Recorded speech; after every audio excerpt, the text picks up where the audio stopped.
लोकांसाठी, लोकक्रांतीसाठी जनहित प्रवर्तक बनलेले निर्भीड, निपक्षपाती web portal, YouTube channel city line news like करा, कमेंट करा, सबस्क्राईब करा, बेल आयकॉनवर दाबून शेअर करायला विसरू नका. सरांनी मगाशी जे काही उपवर्गीकरण समितीबद्दल बनतेजींचा वेळ न घेता मी व्यवस्थापकांना सांगतो त्यांना माईकची व्यवस्था करून द्यावी आणि आपण आज बनतेजींची धम्मदेशना ऐकण्यासाठी आला आहात, त्यामुळे मी बनतेजींना विनंती करतो की त्यांनी आपल्याला मार्गदर्शन करावं.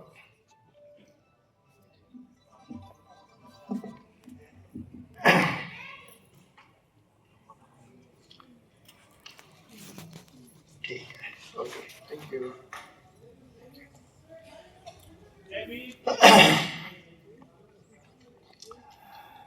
मंचकावर उपस्थित असणारे सन्माननीय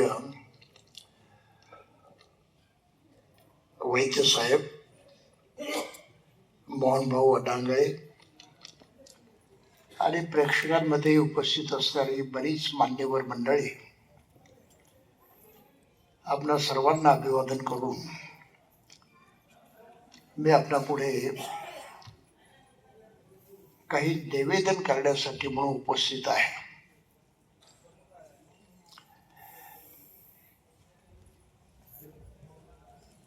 एक प्रश्न विचारून मी माझं मत मांडणार आहे. प्रश्न एकदम सोपा आहे, उत्तर सोपं आहे की नाही ते मला माहित नाही, आणि ते उत्तर आपण द्यायचं आहे. परमपूज्य डॉक्टर बाबासाहेब आंबेडकरांनी आपल्या आयुष्याची बाजी लावलं, आपलं आयुष्य पणास लावलं. ते कोणतं उद्दिष्ट साध्य करण्यासाठी, कोणत्या हेतूसाठी?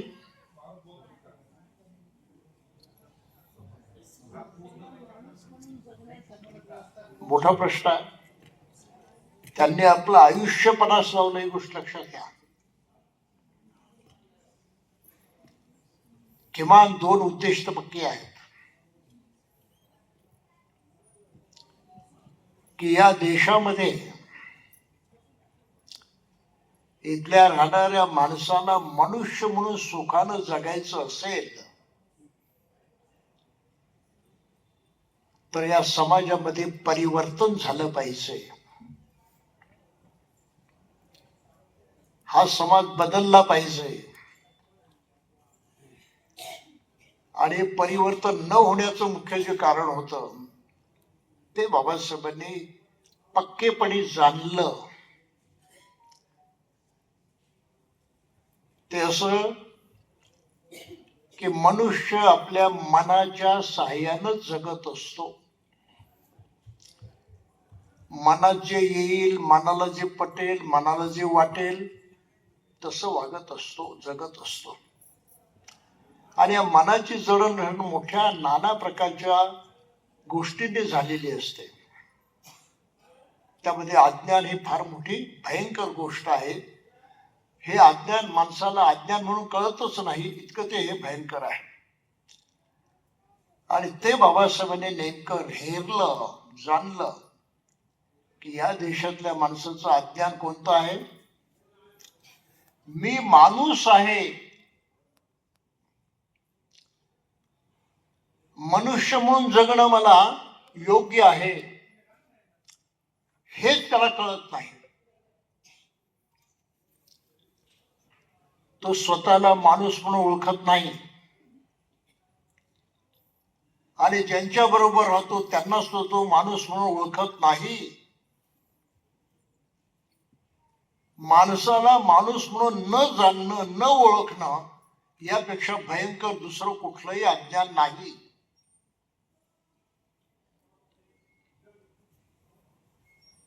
ईश्वर आपल्या लक्षात यायला पाहिजे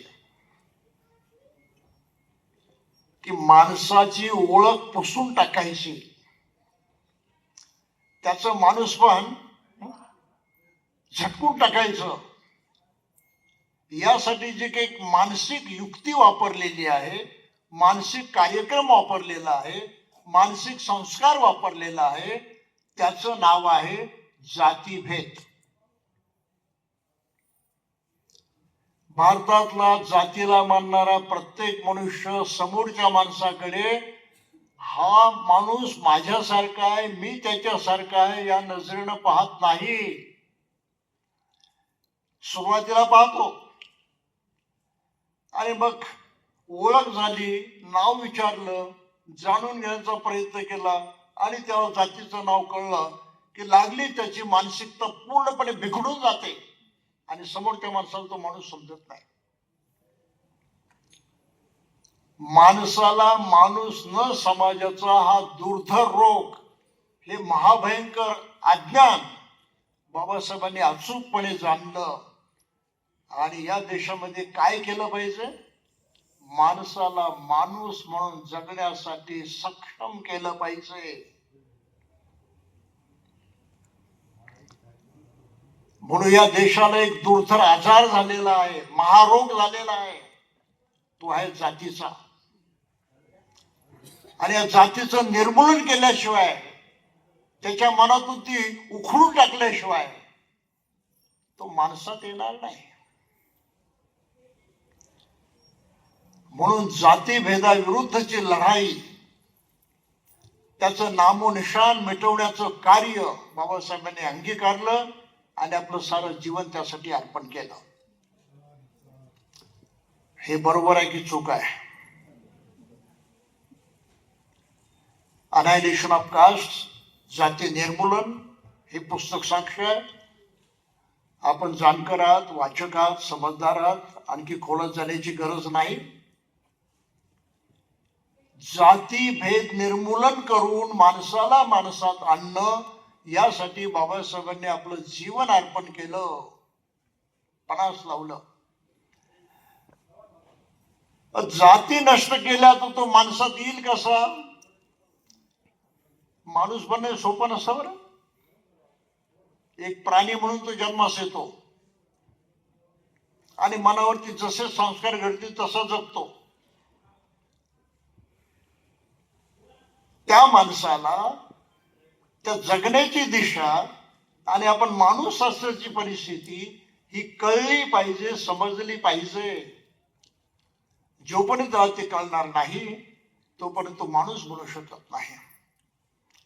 आणि हे अतिशय महत्वाचं कार्य मानवी इतिहासामध्ये तथागत भगवान बुद्धांनी केलेलं आहे. माणसाचं माणूसपण अचूक ओळखणारा जगातला एकमात्र माणूस. नुसतं माणूसपण ओळखलंच नाही तर ते माणूसपण परिपूर्णत्वास कसं जातं, परिपूर्ण कसं होतं, हे जाणणारा एकमात्र माणूस म्हणजे बुद्ध. बुद्ध या शब्दाचाच अर्थ आहे परिपूर्ण मनुष्य, a perfect human being. Perfect मनुष्य सुद्धा परिपूर्ण होऊ शकतो. आणि परिपूर्ण होण्याचं सामर्थ्य तिथे अंगी आहे, ते मन या माध्यमातून. म्हणून बुद्धाच्या धम्माची सुरुवातच मनापासून होते. मनो पुब्बंगमा धम्मा मनोसेठा पडोबया, मनसाच पदुत्थेन भासती वा करोती वा. मन सर्व काही आहे, मनातूनच सर्व निर्माण होतं. मनच अग्रभागी आहे. हे मन सुखही निर्माण करतं, हे मन दुःखही निर्माण करतं. सुख दुःख बाहेरून येत नाही, ते मनुष्य निर्माण करतो. आणि जो पूर्णपणे दुःखाचा नाश करतो, परिपूर्णपणे सुखी होतो, त्या माणसाला परिपूर्ण मनुष्य म्हणतात, त्याला बुद्ध म्हणतात, त्याला अरहत म्हणतात. ही प्राप्ती स्वतः बुद्धानं केली. अजूनही लोकांना कळत नाही. सुख दुःखाची गोष्ट करताना काहीतरी बाहेरून येतं, कोणीतरी देतं, ते प्रारब्ध आहे, ते नशीब आहे, कुठली तरी दैवी शक्ती आहे, त्याच्या हातामध्ये आहे. म्हणून करोडो माणसं त्या नादामध्ये काय काय करतात हे आपल्या सर्वांना माहित आहे. दगडाची पूजा करतील, वाटेल ते कर्मकांड करतील, वाटेल त्या गोष्टीच्या नादी लागतील. कशासाठी? मिळावं, दुःख नष्ट व्हावं. नाही व्हायचं ते. पण आपण मनुष्य, आपल्या हातून सुख दुःख निर्माण होतो ही साधी गोष्ट सुद्धा त्याला कळत नाही. उदाहरणार्थ, आपण असा हात केला काय होतं? समोरच्या माणसाला काय वाटतं? असा हात केल्यावर राग येतो, दुःख होतं, भीती वाटते का नाही वाटत? तुम्ही त्याला शिवला सुद्धा नाही, पण त्याच्या मनात भीती निर्माण झाली. भीती सुख आहे की दुःख आहे? तुमच्या हातामुळे ते दुःख निर्माण झालं की नाही? कोणाला विचारता दुःख? बाहेरून आलं का? तुम्ही स्वतः निर्माण केलाय. कोणाच्या खांद्यावरती हात ठेवल्यावरती कसं वाटतं? चांगलं वाटतं ना? बरं वाटतं ना? हे दुःख सुख तुमच्या हाताने निर्माण केलंय. एवढं कळायला काही फार अक्कल लागते का? एवढं समजायला फार अक्कल लागते का? आपण कोणाचा अपमान केला, शिवी दिली, दुःख निर्माण होतं.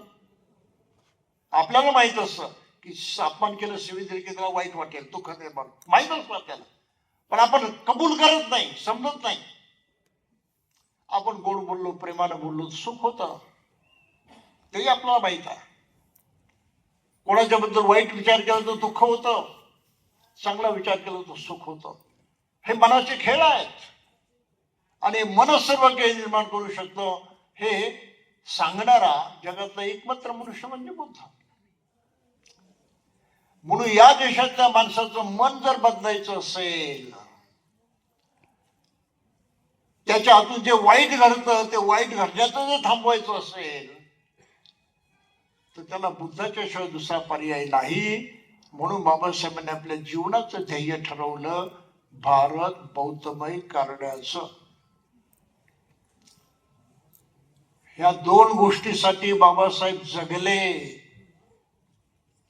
आणि आपलं सारं आयुष्य पणास लावूनच आपणा सर्वांच्या वरती उपकार करून गेले, हे लक्षात घ्या. काम सोपं नव्हतं. तो इतिहास सांगायचा तर तासन तास लागतील. आणि माझ्या सेमिनरीमध्ये आम्ही तेच करत असतो, लोकांना शिकवत असतो त्या पद्धतीनं. आज प्रश्न असा आहे की बाबासाहेबांना मानणाऱ्या माणसाच्या पुढे नेमका हाच आदर्श आहे का? मला बौद्ध बनायचं आहे, ही माझी जबाबदारी आहे.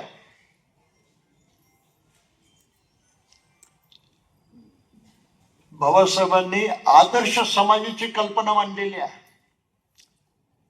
विषमतेवरती आधारित समाज सर्व दुःखाचं, सर्व वाईटाचं मूळ आहे. भारतात जेवढं वाईट आहे त्याचं मुख्य कारण जातीभेद आहे, ती भावना आहे, ती मानसिकता आहे. तुझं माझं करण्याची, उच्च नीच लेखण्याची, माणसाला माणूस म्हणून न पाहण्याची, ही मानसिकता बदलणं हे अत्यंत आवश्यक आहे. आणि ती मानसिकता बदलायची असेल तर बुद्धाचाच मार्ग आहे, बुद्धानं ती बदलून दाखवलेली आहे. म्हणून बुद्ध तपासव्या पर्याय नाही. मग आदर्श समाजाची कल्पना मांडताना त्यांनी काय म्हटलं की भारतातला हा जो समाज आहे हा मला नको आहे. मला या देशामध्ये असा समाज निर्माण करायचा आहे जो स्वातंत्र्य, समता आणि बंधुत्व या 3 तत्वांवरती आधारित असेल. हे आपल्या वाचनात आहे ना, स्वातंत्र्य, समता, बंधुत्वावरती आधारित नवा समाज निर्माण करणं. अहो, त्याच नव्या समाजाचं नाव आहे बौद्ध समाज. आता आपण या बाबतीमध्ये कुठे आहोत तेवढं पहा.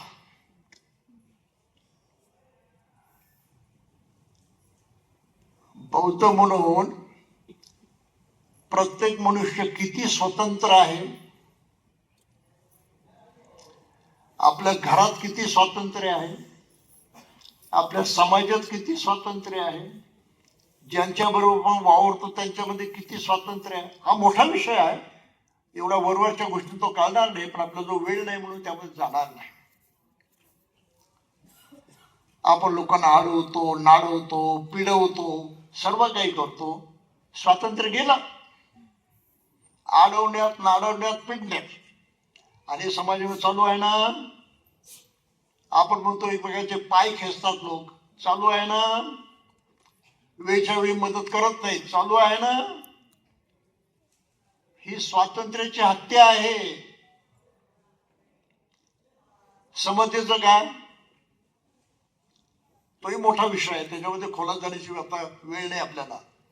परंतु खऱ्या अर्थानं आपण समता पाळत नाही. अगदी घरात कुटुंबातलं जरी म्हटलं तर स्त्री पुरुषांच्या मध्ये सुद्धा समता नसते. जरा ऐकायला जड जाईल आणि स्वीकारायला सुद्धा जड जाईल, परंतु ही गोष्ट खरी आहे. कुठे ना कुठे तुझं माझं आहेच, कुठे ना कुठे उच्चनीच आहेच, कुठे ना कुठे अधिकाराची भावना आहेच. हे बुद्धानं तेव्हा जाणलं होतं.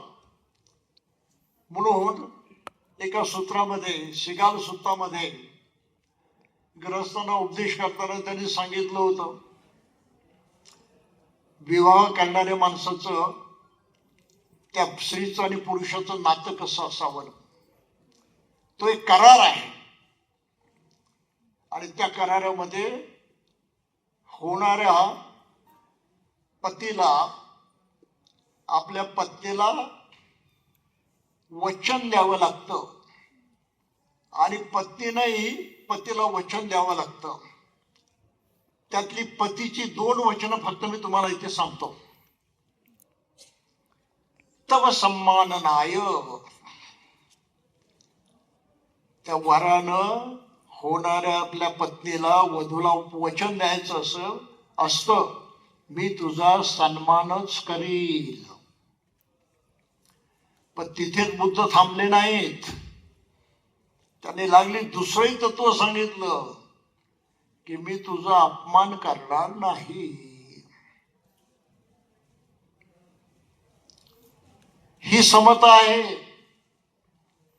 आपण आपल्याला विचारलं तर आपल्या घरात तरी ही समता आहे की नाही याचा जरूर विचार करावा.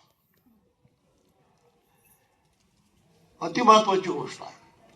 म्हणून बुद्धानं सांगितलेली समता सामान्य गोष्ट नाही. जसा मी तसा तो, हे समजणं सोपं नाही, ते बोलायला सोपं आहे. तिसरी गोष्ट आहे बंधुता. आता इथे तर सख्खे भाऊ सुद्धा पक्के वैरी होतात. नातेवाईकांच्या मध्ये सारंच आलबेल आहे असं काही नाही. मंगळसूत्रात बुद्धानं म्हटलं आहे, यातकांच संघ हो, नातेवाईकांनी सुसंघटित असावं. कोणाचे नातेवाईक सुसंघटित आहेत? असतील ते नक्कीच चांगले म्हटले पाहिजेत, त्यांचं स्वागत केलं पाहिजे. पण आपल्याला माहित आहे, कधी कधी आपण बोलूनही दाखवतो, त्रागा करत, अरे तो परका परवडला पण नात्यातला नको. नाही, खरं आहे की खोटं आहे? कुठे आहे म्हणतो तो. त्यामुळे आज जो बौद्ध समाज स्वतःला बौद्ध म्हणतो त्याने याचा विचार केला पाहिजे की बाबासाहेबांना अभिप्रेत असा तो नवा समाज आम्ही खरंच निर्माण केलेला आहे का आणि करीत आहोत का. त्याच्याही पुढे जाऊन मी म्हणेल की करण्याची तरी इच्छा आहे का. आज याच विषयावर आपल्याशी संवाद साधायचा आहे. त्यापूर्वी एक कहाणी आपल्याला सांगतो.